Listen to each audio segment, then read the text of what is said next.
Hello everyone, আমি কস্তুরী আর কস্তুরীজ kitchen ডায়েরিতে তোমাদের সবাইকে ওয়েলকাম। আজ আমি তোমাদের সাথে একদম সহজ উপায়ে ঘরোয়াভাবেই চিকেন বিরিয়ানির রেসিপিটা শেয়ার করছি। আর এই রেসিপিটা না আমি এর আগেও শর্টসে শেয়ার করেছিলাম, তবে আজ একদম ডিটেলসে রেসিপিটা শেয়ার করছি যাতে তোমরা সহজেই বাড়িতে বানিয়ে নিতে পারো। আর হ্যাঁ, বিরিয়ানিটা এইভাবে বানালে কিন্তু এটা খেতে দুর্দান্ত টেস্টি হয়। রাইসটা যেমন পারফেক্টলি ঝরঝরে হয়, চিকেন আর আলুটাও তেমন পারফেক্টলি কুক হয়। তো চলো আর সময় নষ্ট না করে এবার চটপট শেয়ার করে নেওয়া যাক। তো এই চিকেন বিরিয়ানিটা বানানোর জন্য প্রথমেই আমি 1 কেজি পরিমাণ বাসমতি চাল 3 থেকে 4 বার খুব ভালো করে জল পাল্টে পাল্টে ধুয়ে নিয়ে তারপর এটাকে 30 মিনিটের জন্য জলে ভিজিয়ে রাখলাম। আর এদিকে দেখো আমি 1 কেজি পরিমাণ চিকেনও নিয়ে নিয়েছি। এবার এটাকে ম্যারিনেট করে রাখবো। তো তার জন্য এর মধ্যে 1 চামচ করে আদা রসুন বাটা, স্বাদ মতো নুন, ঝালের জন্য দিচ্ছি পরিমাণ মতন একটু লঙ্কা গুঁড়ো, এর জন্য দিচ্ছি একটু কাশ্মীরি লঙ্কা গুঁড়ো, দিচ্ছি একটু গোলমরিচ গুঁড়ো, একটু হলুদ গুঁড়ো, 1 চামচ ধনে গুঁড়ো, সাথে 2 চামচ বিরিয়ানি মশলা, দিচ্ছি একটু মিঠা আতর আর হাফ কাপ পরিমাণ টক দই দিয়ে চিকেনের সাথে সমস্ত মশলা খুব ভালোভাবে মাখিয়ে নিয়ে চিকেনটাকে ম্যারিনেশনে রেখে দিলাম কম করে 30 মিনিটের জন্য। তবে তোমরা চাইলে এটাকে আরেকটু বেশি সময়ের জন্য ম্যারিনেশনে রেখে দিতে পারো, তাতে টেস্টটা কিন্তু একটু বেশিই ভালো হবে। এবার এদিকে দেখো একটা বাটিতে আমি কিছুটা রুম টেম্পারেচারে থাকা লিকুইড দুধ নিয়ে নিয়েছি। এবার এর মধ্যে 2 চামচ গোলাপ জল, 2 চামচ কেওড়া জল, সাথে একটু মিঠা আতর আর একটু কেশর দিয়ে দুধের সাথে খুব ভালোভাবে মিশিয়ে দিলাম। তো এই কেশর মেশানো দুধটা যেহেতু আমাদের এক্ষুনি লাগবে না, তাই এটাকে চাপা দিয়ে রেখে দিলাম। এবার চলো বিরিয়ানিতে দেওয়ার জন্য একটু পেঁয়াজ বেরেস্তা বানিয়ে নেওয়া যাক। তো তার জন্য একটা কড়াইতে সাদা তেল গরম করে এর মধ্যে 3টে বড় সাইজের পেঁয়াজ কুচি দিয়ে দিলাম। এখন এটাকে মিডিয়াম টু হাই ফ্লেমে কন্টিনিউ নাড়াচাড়া করতে থাকবো যতক্ষণ না পেঁয়াজটা হালকা ব্রাউন কালার হয়ে আসছে। আর পেঁয়াজটা কিছুটা হালকা ব্রাউন কালার হয়ে এলেই তখন এটাকে তেল ঝরিয়ে একটা পাত্রে তুলে নিলাম। তো ব্যাস, তাহলেই আমাদের পেঁয়াজ বেরেস্তা একদম রেডি। আর এই পেঁয়াজ বেরেস্তাটা একটু ঠান্ডা হলেই দেখবে এটা বেশ ক্রিস্পি হয়ে গেছে। তো এরপর কড়াইয়ের ওই বাকি তেলের মধ্যে বিরিয়ানিতে দেওয়ার জন্য নুন হলুদ মাখানো আলুগুলোকে দিয়ে দিলাম। এবার মিডিয়াম ফ্লেমে নেড়ে চেড়ে আলুগুলোকে একটু লাল লাল করে ভেজে তেল থেকে তুলে নিলাম। এখানে আমি ছোট ছোট আলু পেয়েছিলাম বলে গোটা গোটা আলুই দিয়ে দিলাম, তবে বড় সাইজের আলু হলে তোমরা এটাকে অর্ধেক করে দিও।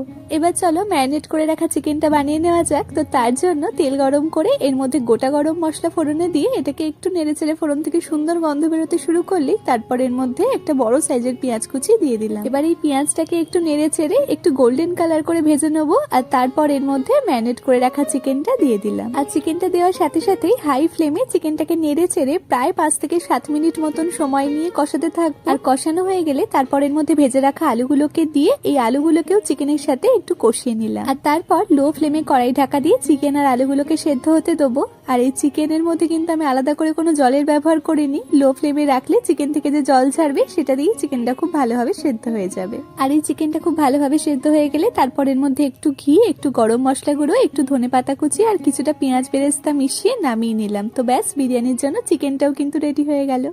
তো এবার চলো বিরিয়ানির রাইসটাকেও বানিয়ে নেওয়া যাক। তো তার জন্য একটা পাত্রে বেশ খানিকটা জল গরম করে নিয়ে এর মধ্যে একটু এলাচ, লবঙ্গ, দারচিনি, তেজপাতা আর একটা স্টার আনিস দিয়ে দিলাম। আর সাথে দিচ্ছি স্বাদ মতো নুন আর 2 চামচ পরিমাণ ভিনিগার। এই ভিনিগারটা দিলে কিন্তু রাইসটা একদম সাদা ধপধপে হয়। তো এবার এর মধ্যে ভিজিয়ে রাখা চালটা দিয়ে একবার ভালোভাবে মিশিয়ে নিয়ে এটাকে হাই ফ্লেমে ফুটিয়ে নেব। তবে এই চালটা কিন্তু কখনোই পুরোপুরি সেদ্ধ করবে না। চালটা প্রায় 80% মতন সেদ্ধ হয়ে গেলে তারপর এটাকে খুব ভালোভাবে জল ঝরিয়ে একটা পাত্রে তুলে নিলাম। এবার যে পাত্রে বিরিয়ানিটা বসাবো সেটায় প্রথমে খানিকটা ঘি দিয়ে দিলাম আর সাথে বেশ খানিকটা কেশর মেশানো দুধ দিয়ে দিলাম। আর তারপর এর উপর থেকে বেশ খানিকটা রাইস দিয়ে দিচ্ছি। আর তারপর চিকেনের পিসগুলো, আলুগুলো দিয়ে দিলাম।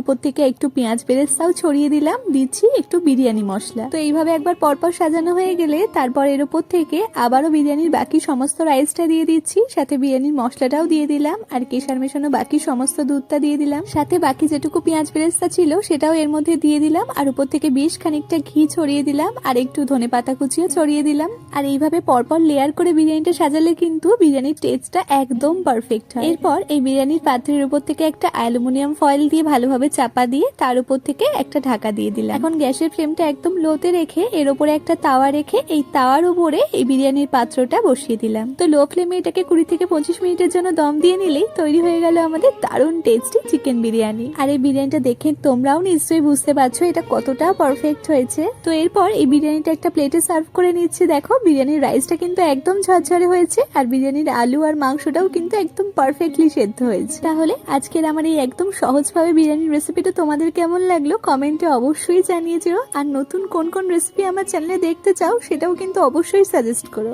আর আজকের এই ভিডিওটা ভালো লাগলে একটা লাইক করো আর চ্যানেলটাকে সাবস্ক্রাইব করতে ভুলো না যেন। তাহলে দেখা হচ্ছে তোমাদের সাথে আবারও কাল নতুন একটা রেসিপি নিয়ে। টাটা।